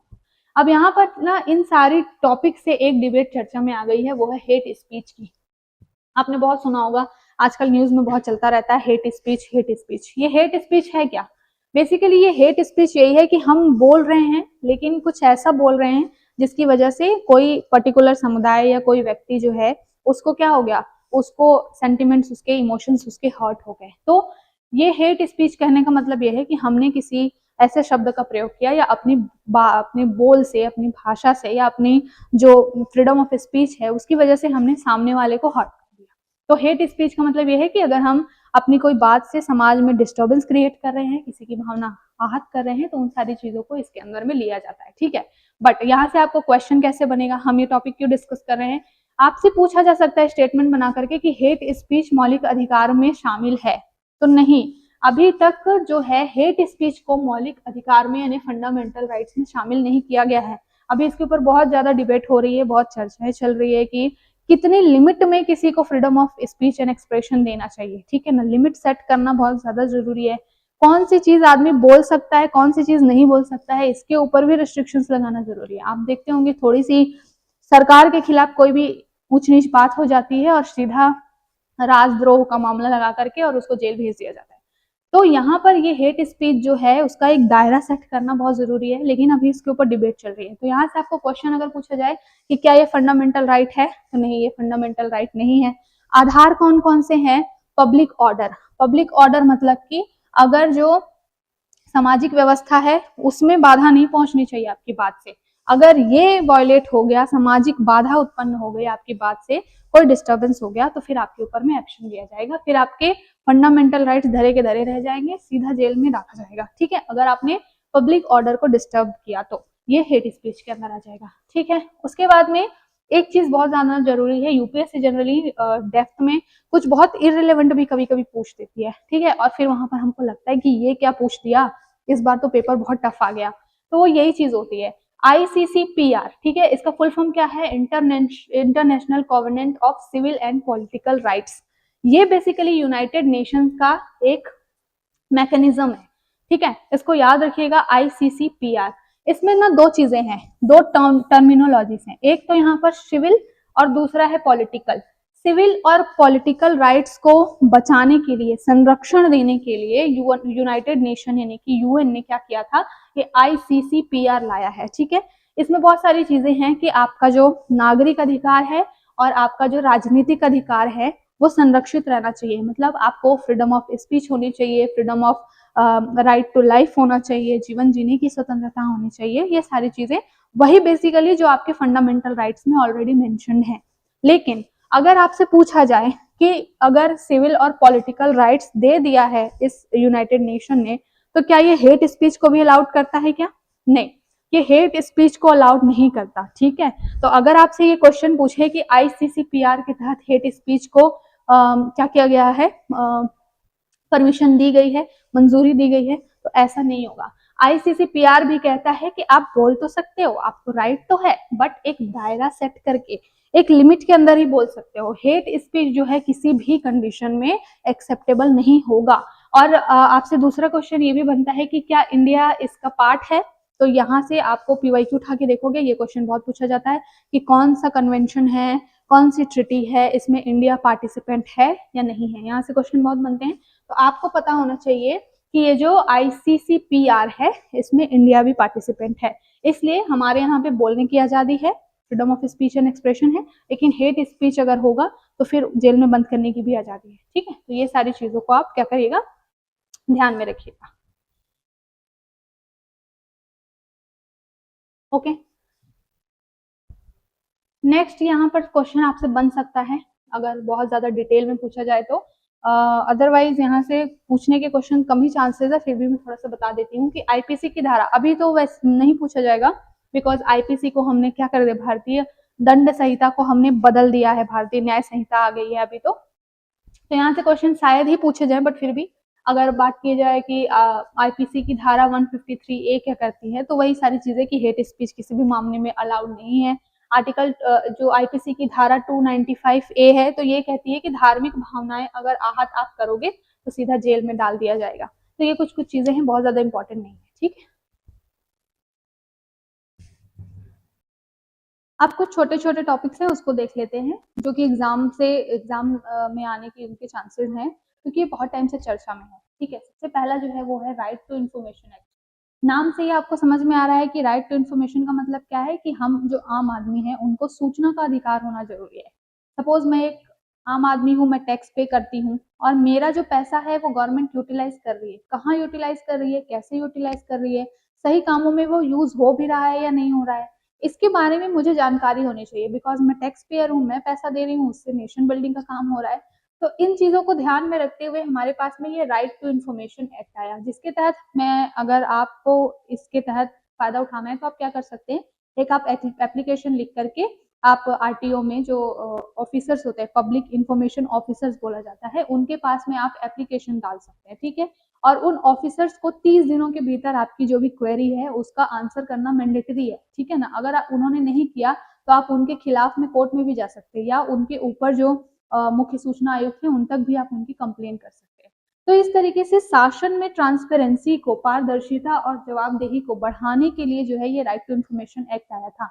लेकिन अभी इस पर थोड़ी सी डिबेट हो गई है। डिबेट इसलिए हो गई है कि अभी रिसेंट में क्या किया गया है कि हमने देखा कि बहुत सारे लोग, जैसे एक कंपनी का मामला आया था, उसमें उस कंपनी ने क्या किया था कि किसी अथॉरिटी के खिलाफ में एन नंबर ऑफ आरटीआई दायर कर दिए थे, बहुत सारे आरटीआई। उस जो व्यक्ति का कोई पर्सनल इशू होगा, पर्सनल रंजिश होगी, तो उसने क्या किया था, बहुत सारे आरटीआई जो है वो दायर कर दिए।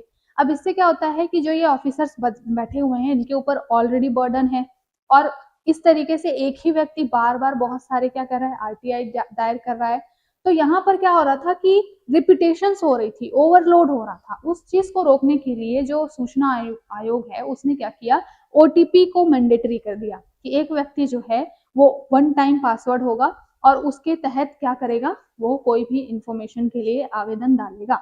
मतलब कि यहाँ पर मल्टीपल जो चीजें हो रही थी, मिसयूज हो रहा था, उसको रोकने के लिए ओटीपी को जो है उन्होंने कंपलसरी कर दिया।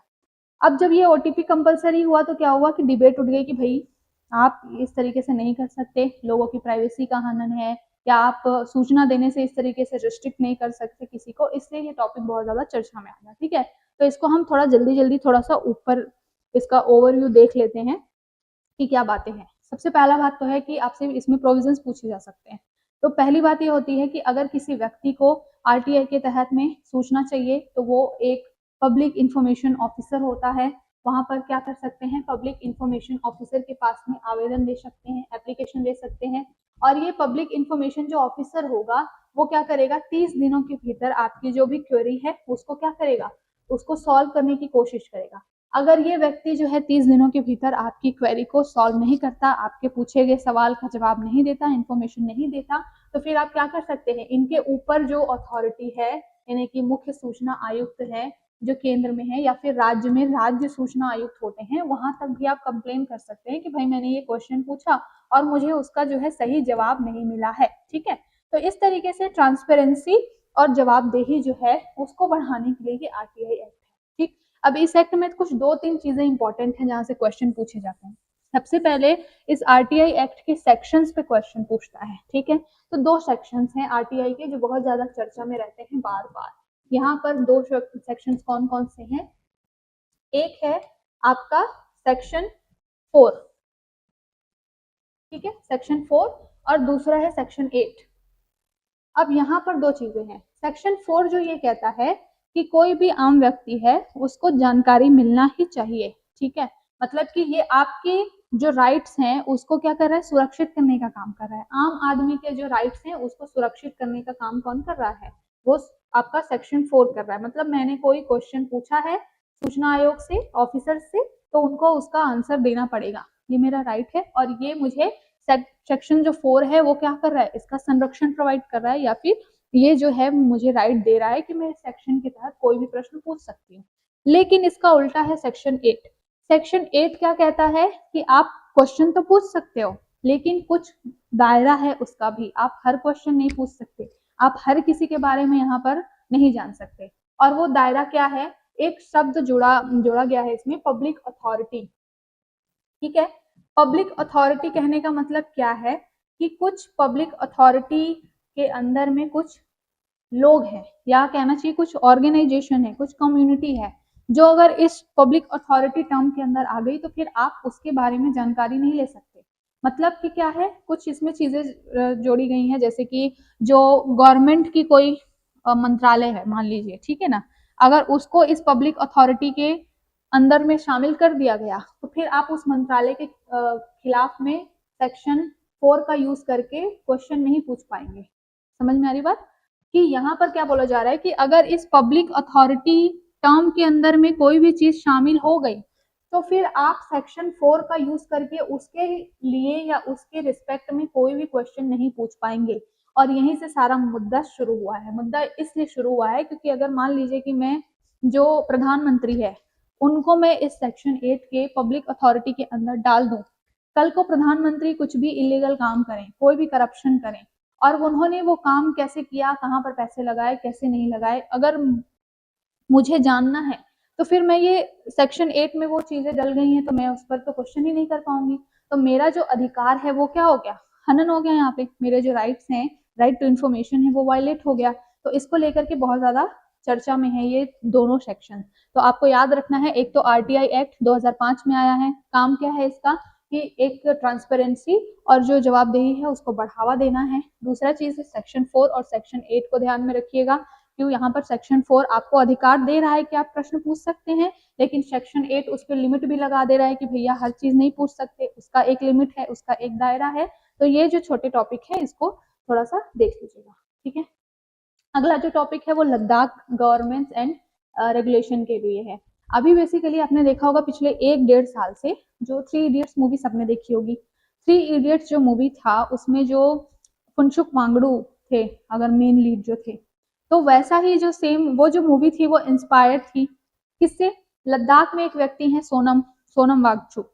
तो वो क्या है, वो ही 3 इडियट का जो मेन कैरेक्टर है, बेसिकली बोला जाता है कि ये वही व्यक्ति है जिनके ऊपर ये पूरी पिक्चर बनाई गई है। ये है कहाँ के, ये है लद्दाख के। लद्दाख में ये क्या करते हैं कि सोशल वेलफेयर का काम करते हैं। लद्दाख के जो लोग हैं उनके लिए, उनके अधिकारों के लिए ये क्या करते हैं, काम करते हैं, ठीक है, मतलब एक एक्टिविस्ट है। तो उन्होंने क्या किया, अभी वो 1-1.5 साल से अनशन पे थे, मतलब कि कुछ समय के लिए आमरण अनशन पे थे, और उनका मांग क्या था कि लद्दाख को जो है वो आर्टिकल जो अनुसूची 6 है, ठीक है, जो कॉन्स्टिट्यूशन आपने पढ़ा होगा तो अनुसूचियां वहां पे पढ़ी होंगी, तो उसमें शामिल कर दिया जाए, ठीक। तो इसको लेकर के ये लद्दाख का मुद्दा बहुत ज्यादा साल भर हाईलाइटेड रहा। उसके बारे में हम थोड़ा सा देखते हैं। एक सेकेंड मैं पेन ले लूं।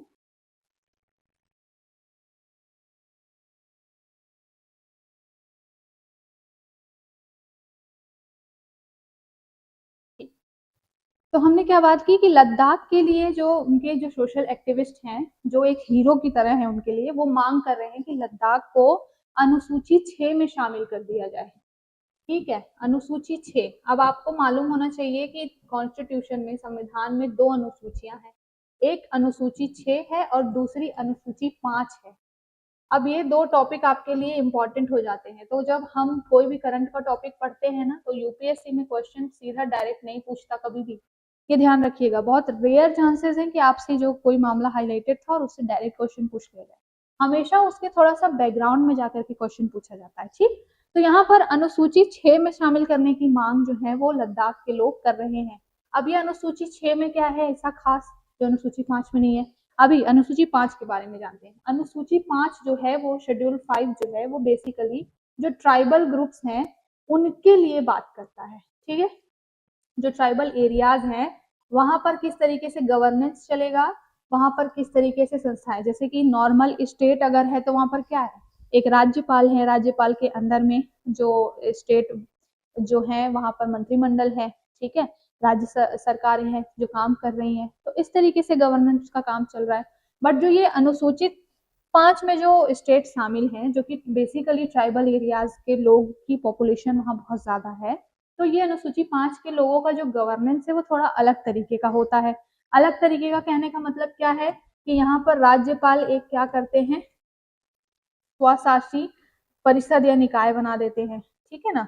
और वहां पर क्या होता है, वहां के कुछ लोग होते हैं, उस ट्राइबल कम्युनिटी के लोग होते हैं जो गवर्नेंस का काम देखते हैं। अभी रिसेंट में लास्ट ईयर ही इस पूरे टॉपिक से क्वेश्चन आया है, आप पीवाई क्यू उठा करके देखिएगा, और बहुत ही ट्रिकी क्वेश्चन आया था। मतलब बहुत बार लोग जो पढ़े भी होंगे इस टॉपिक को, अनुसूची 5 को, उनके लिए भी वो क्वेश्चन सॉल्व करना थोड़ा सा मुश्किल हो रहा था, क्योंकि उसकी लैंग्वेज बहुत ज्यादा टफ करके पूछी हुई थी। यही रिस्पेक्ट था कि राज्यपाल और स्वशासी निकाय है तो वहां पर किस तरीके से शासन चलता है, ठीक है। तो ये अभी फिलहाल लद्दाख जो है वो इस एरिया के अंदर है। प्लस दूसरी बात ये है कि लद्दाख जो है आपको मालूम है कि 2019 में उसको क्या कर दिया गया, जम्मू कश्मीर से अलग करके यूनियन टेरिटरी बना दिया गया है, ठीक है ना। तो लद्दाख जो है वो यूनियन टेरिटरी है अभी फिलहाल के समय में, और उसको कुछ चीजें जो है अपनी फ्रीली चाहिए, मतलब कि वो चाहता है कि मुझे अनुसूची 6 में शामिल कर दिया जाए। अनुसूची 6 में शामिल कर दिया जाएगा तो क्या होगा कि उसको बहुत ज़्यादा गवर्निंग अथॉरिटी मिल जाएगी, पावर जो है वो थोड़ा ज़्यादा मिल जाएगा और सेंट्रल गवर्नमेंट का जो कंट्रोल है वो थोड़ा-सा लद्दाख के ऊपर कम हो जाएगा, ठीक है? तो इस वजह से बहुत ज़्यादा मांग हो रही है। अब अनुसूची 6 चर्चा में आ गई है इस वजह से। अभी फिलहाल अनुसूची 6 में आपसे एक क्वेश्चन पूछ सकता है कि कौन-कौन से स्टेट शामिल हैं? तो असम,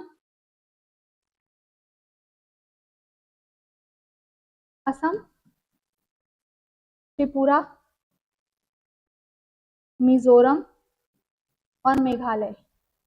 ये 4 जो स्टेट्स हैं वो अभी फ़िलहाल जो अनुसूची 6 में शामिल हैं और यहाँ के जो ये जो स्टेट्स हैं इनको बहुत ज़्यादा पावर मिली हुई है अपनी लोकल गवर्नमेंट को चलाने के लिए और इसी अनुसूची 6 में लद्दाख भी शामिल होने की बात कर रहा है। लेकिन गवर्नमेंट के भी कुछ रूल्स एंड रेगुलेशंस हैं। लद्दाख थोड़ा-सा अलग इसलिए है क्योंकि हमें मालूम है, अब अगर आप इंडिया का मैप देखेंगे तो आपको मालूम है कि लद्दाख जो है वो चाइना के साथ में बॉर्डर शेयर होता है ना? ये हमारा इंडिया का अगर मैप है, मैं थोड़ा सा ऊपर आपको ओवरव्यू ऐसे हल्का फुल्का दे रही हूँ। अगर सपोज ये आपका इंडिया का मैप है तो ये पूरा एरिया जो है वो लद्दाख है, ठीक है ना? यहाँ पर लद्दाख जो है, यहाँ पर LAC है, लाइन ऑफ एक्चुअल कंट्रोल, और ये जो एरिया है वो चाइना के कंट्रोल में है, ठीक है ना? तो लद्दाख का मनमाना कुछ भी डिमांड होगा उसको गवर्नमेंट जो है वो फुलफिल नहीं कर सकती है, बिकॉज हमारे सिक्योरिटी जो है रीजन है यहाँ पर। अगर मान लीजिए कि मैं यहाँ वाले एरिया को यानी कि इस लद्दाख को पूरा पूरा अथॉरिटी दे दूँ कुछ भी किसी भी गवर्नमेंट चलाने का, तो फिर अगर सेंट्रल गवर्नमेंट का जो कंट्रोल यहाँ से कम हो जाएगा और चाइना अगर सपोज यहाँ पर अटैक करता है और इस पूरे रीजन को अपने देश में शामिल करना चाहता है तो ये तो चाइना के लिए बहुत ईजी हो जाएगा, तो हमको यहाँ पर सिक्योरिटी थ्रेट आ जाएगा। इसलिए क्या किया गवर्नमेंट ने कि उनको पूरा ये अनुसूची 6 में शामिल ना करके थोड़ा सा उनको शांत करने के लिए क्या किया, लद्दाख गवर्नमेंट रिजर्वेशन बिल ला दिया, ठीक है? तो इस रिजर्वेशन बिल में थोड़ी सी चीजें इंपॉर्टेंट है बिकॉज ये जो पूरा न्यूज है लद्दाख है पूरा 1-1.5 साल से न्यूज में रहा, चर्चा में रहा, तो इसलिए हो सकता है कि आपसे यहाँ से क्वेश्चन बन जाए। तो क्या हुआ है अभी यहाँ पर अमेंडमेंट रेगुलेशन 2025 लाया गया, ठीक है? इसका पूरा नाम क्या है? Union territory of Ladakh reservation amendment regulation 2025। इसमें बेसिकली क्या है कि जो डोमिसाइल है लद्दाख के लोगों का, जिनके पास में डोमिसाइल है, उनको थोड़ा सा सख्त नियम किए गए हैं और उनको कुछ और ज्यादा प्रिविलेज दी गई है, ठीक है? उसमें क्या शामिल किया गया है कि लद्दाख सिविल सर्विस जो डिसेंट्रलाइजेशन एंड रिक्रूटमेंट रेगुलेशंस लाया गया, ठीक है? प्लस वहां पर डोमिसाइल जो सर्टिफिकेट है उसके रूल्स को थोड़ा स्ट्रिक्ट कर दिया गया है। दूसरी चीज ये है कि 85% रिजर्वेशन जो कैप है वो दे दिया गया है, किसके लिए? ST SC OBC के लिए। अब यहाँ पर एक क्वेश्चन आपको पूछेगा, इंदिरा साहनी मामला, इंदिरा साहनी मामले में क्या बोला गया था 1992 का? तो 1991-2 इसमें क्या बोला गया था कि 50% से ज्यादा का रिजर्वेशन नहीं होना चाहिए। इस पर भी बहुत ज्यादा न्यूज होती है, तो अब आपको ये भी थोड़ा सा पता होना चाहिए, इसके बारे में भी थोड़ा पढ़ना पड़ेगा। तो इस तरीके से इंटरलिंक करके थोड़ा सा हमको पढ़ना पड़ता है यूपीएससी के एग्जाम के लिए, ठीक है? तो यहाँ पर जो लद्दाख है उसको 85% जो है रिजर्वेशन दे दिया गया है। दूसरी बात यह है कि वहाँ की जो रीजनल लैंग्वेज है उसको संरक्षण प्रदान करने के लिए क्या किया गया है, भोटी और पुर्गी, इसको क्या किया गया है, ऑफिशियल लैंग्वेज बना दिया गया है, ठीक है? तो इसको ऑफिशियल लैंग्वेज के रूप में रिकॉग्नाइज कर दिया गया है। 5 ऑफिशियल लैंग्वेज बनाई गई है जिसमें हिंदी, इंग्लिश, उर्दू, और यहाँ पर भोटी और पुर्गी जो कि लद्दाख की कोर ओरिजिन मतलब एक कहना चाहिए कि लोकल लैंग्वेज है भोटी और पुर्गी, उसको भी अब ऑफिशियल लैंग्वेज बना दिया गया है। तो देखो आपसे दो तरीके से क्वेश्चन पूछ सकता है, पॉलिटी में भी क्वेश्चन पूछ सकता है और जो आपका कल्चर वाला पार्ट है उसमें आपको भोटी और पुर्गी के बारे में भी पूछ सकता है। ये भोटी और पुर्गी हाल में चर्चा में है, इनका संबंध किससे है? आपको 4 ऑप्शन दे देगा कि ये कोई कम्युनिटी है, कोई ट्राइबल कम्युनिटी है, कोई डांस फॉर्म है, कोई आर्ट फॉर्म है, क्या है? तो आपको पता होना चाहिए कि भोटी और पुर्गी जो है वो भाषा है, लैंग्वेज है, ठीक है? कहाँ की है? तो लद्दाख की लैंग्वेज है। तो इस तरीके से यूपीएससी आपसे क्वेश्चन पूछता है, ठीक है? ये सब चीजें कब पता चलती हैं? जब आप PYQ का बार बार क्या करते हो, एनालाइज करते हो, बार बार उसको पढ़ते हो, ठीक है? तो हमको समझ में आ जाता है कि कौन सा टॉपिक पढ़ना है, कितना पढ़ना है, कैसे पढ़ना है, ओके? और कहाँ से कैसे क्वेश्चन आ सकते हैं ये भी दिमाग में आने लग जाता है धीरे धीरे। तो लद्दाख रिजर्वेशन के बारे में इतनी ही चीजें थी, आपको ये चीजें 2-3 चीजें पता होनी चाहिए कि ST SC OBC को 85% रिजर्वेशन देने की बात की गई है, भोटी और पुर्गी जो ऑफिशियल भाषा है उसको शामिल किया गया है, ठीक है?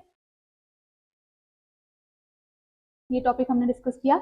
अब ये बहुत एक छोटा सा टॉपिक है, बहुत चर्चा में रहा, उल्लास। उल्लास का फुल फॉर्म भी पूछा जा सकता है, ठीक है, तो आप ये भी याद रखिएगा। और यहाँ उल्लास बेसिकली नव भारत साक्षरता कार्यक्रम है। अब यहाँ पर आपको नाम से ही दिख रहा है कि साक्षरता कार्यक्रम है। साक्षरता कार्यक्रम का मतलब क्या है कि हमारे यहाँ जितने हमारी पॉपुलेशन है उसको साक्षर करना है, मतलब एटलीस्ट वो अपना नाम लिख पाए, कुछ नंबर्स जो है उसको पढ़ पाए, कुछ अक्षर जो है उसको पढ़ पाए, इतना तो बेसिक उनको आना चाहिए, ठीक है। तो उसी के लिए ये जो उल्लास कार्यक्रम चालू किया गया था, जो हमारा एजुकेशन मिनिस्ट्री है, और इसको अलाइन किया गया है न्यू एजुकेशन पॉलिसी 2020 पॉलिसी 2020 के तहत। आपको मालूम है कि 2020 में न्यू एजुकेशन पॉलिसी आई थी, तो यहाँ पर उल्लास योजना को उसी के साथ अलाइन किया गया है। इसका बेसिकली टारगेट क्या है? इसका टारगेट है कि 2030 तक अभी जो हमको 100% लिटरेसी रेट जो है वो रीच कर लेना है, ठीक है। तो आपसे ये भी पूछा जा सकता है कि वो डेट कब की रखी गई है, तो डेट रखी गई है 2030। याद रखिएगा इसको कि पूर्ण साक्षरता प्राप्त करने के लिए पूर्ण साक्षरता का लक्ष्य कब तक रखा गया है? 100% लिटरेसी रेट 2030 तक। इसी तरीके से आपसे क्वेश्चन पूछेगा, ठीक है, इंडिया में, ओके। और उल्लास कार्यक्रम बेसिकली पूछा जा सकता है, केवल आपको नाम दे देगा और पूछेगा कि इसका संबंध किससे है, तो ये जान लीजिएगा कि ये साक्षरता कार्यक्रम है, ओके। तो ये भी आपको पता होना चाहिए, ये साक्षरता कार्यक्रम है। अब इसमें बेसिकली हुआ क्या है, तो मिजोरम जो है वो सबसे पहला राज्य बना था जिसने कि 95% मोर देन 95% लिटरेसी जो है उसको कवर कर लिया। मतलब यहाँ के जो मोर देन 95% लोग हैं उनको बेसिक अपना नाम लिखना, थोड़ा सा अक्षर पढ़ना, थोड़े से अंक पढ़ना, ये आ गया है, ठीक है। अब फर्स्ट मिजोरम था, उसके बाद में सेकंड गोवा ने ये टारगेट जो है वो रीच कर लिया है, और थर्ड जो है त्रिपुरा। तो मिजोरम, गोवा और त्रिपुरा, इन तीनों ने क्या किया है, ये टारगेट को रीच कर लिया है। तो उल्लास योजना याद रखिएगा। और हमारा पूर्ण साक्षरता का जो डेट है या टारगेट है वो कब तक का है? 2030 तक का है।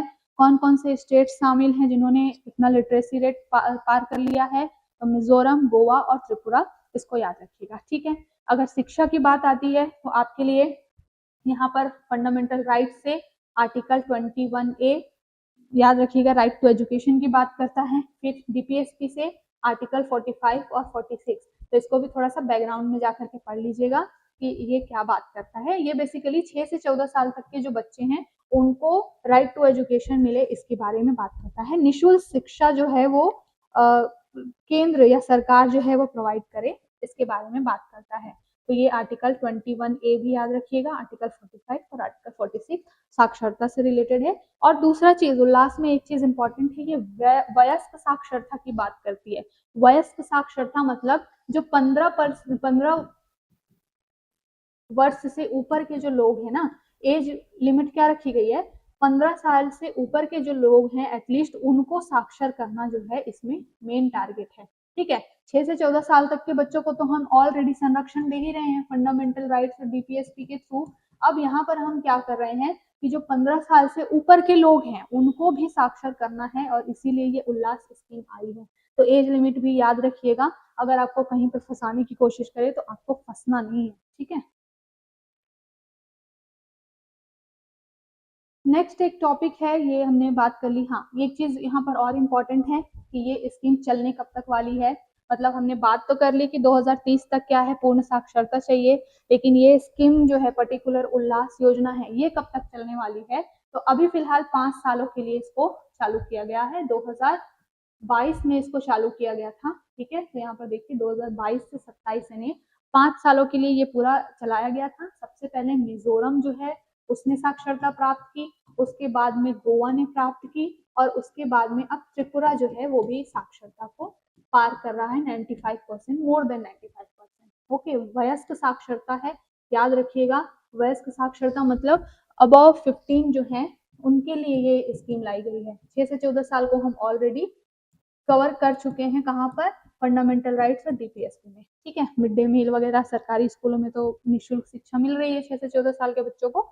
अभी वयस्क शिक्षा, ठीक। ये डेट याद रखिएगा 2022 से 27, और पूर्ण साक्षरता की डेट है 2030। 100% रीच करना है कब तक? 2030 तक, ठीक है। अब नेक्स्ट एक छोटा सा टॉपिक है, वो है आपका इलेक्शन कमीशन से फिर हम यहाँ पर इसको रोकेंगे और नेक्स्ट जो क्लास होगी उसमें हम अगले टॉपिक्स को डिस्कस करेंगे। तो यहाँ पर ईसी नेट करके एक ऐप जो है वो इलेक्शन कमीशन ने जारी किया है। बेसिकली इसमें है क्या, तो बहुत सारे आपने इलेक्शन कमीशन के बहुत सारे ऐप्स के बारे में पढ़ा होगा या सुना होगा कभी, सी विजिल वगैरह बहुत चर्चा में रहता है। तो ये अभी चुनाव आयोग ने क्या किया है कि ईसी नेट एक वन स्टॉप सोल्यूशन टाइप का ऐप बना दिया है, ठीक है।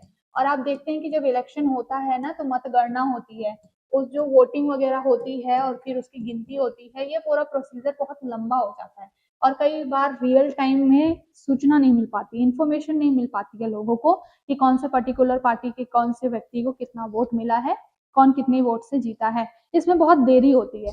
तो उस चीज को कम करने के लिए चुनाव आयोग ने क्या किया कि 72 घंटे से भी कम समय में इस ईसी नेट पर ऐप पर डायरेक्ट जो है वो चुनाव के से रिलेटेड सारी इंफॉर्मेशन, कितनी काउंटिंग हुई है, वो सब के बारे में डाल दिया जाएगा, मेंशन कर दिया जाएगा। तो बेसिकली ये पूरे अभी ऑल ओवर इंडिया में ना चला करके कुछ जो राज्य हैं जैसे केरला, गुजरात, पंजाब और वेस्ट बंगाल, इन राज्यों में जो उपचुनाव होते हैं, एक तो चुनाव होता है जो आपका विधानसभा और लोकसभा का चुनाव होता है, ठीक है ना, और कुछ उपचुनाव होते हैं। उपचुनाव मतलब कि जो पंचायत वगैरह या म्यूनसिपैलिटी के जो चुनाव होते हैं, जो छोटे लेवल के चुनाव होते हैं, वहां पर क्या किया है अभी चुनाव आयोग ने इसको एक पायलट प्रोजेक्ट के रूप में इसको लागू किया, ठीक है। तो ईसी नेट आपसे पूछा जा सकता है कि ये पर्टिकुलर किस मंत्रालय या किस आयोग से संबंधित है, तो ईसी नेट जो है वो चुनाव आयोग का ऐप है, याद रखिएगा, ठीक है। तो आज के लिए इतना ही, बाकी जो कुछ टॉपिक्स और हैं उसको हम नेक्स्ट क्लास में, नेक्स्ट जो वीडियो होगा उसमें हम डिस्कस करेंगे और फिर हमारा जून मंथ का जो करंट अफेयर्स है वो कंप्लीट हो जाएगा। अब इसके बाद हम जुलाई मंथ के करंट अफेयर्स में आगे बढ़ेंगे, ठीक है। इसी तरीके से जब पॉलिटी का पूरा कंप्लीट हो जाएगा उसके बाद में हम अदर सब्जेक्ट्स का भी स्टार्ट करेंगे। साथ के साथ में अभी मैपिंग की भी आपकी क्लासेस शुरू हो जाएंगी, जहाँ पर करंट अफेयर्स में जो भी प्लेसेस इन न्यूज रहे या कोई भी चीज रही है उसको हम मैप के थ्रू पूरा उसकी हिस्ट्री ज्योग्राफी जानने की कोशिश करेंगे। ओके, आज के लिए इतना ही, थैंक यू।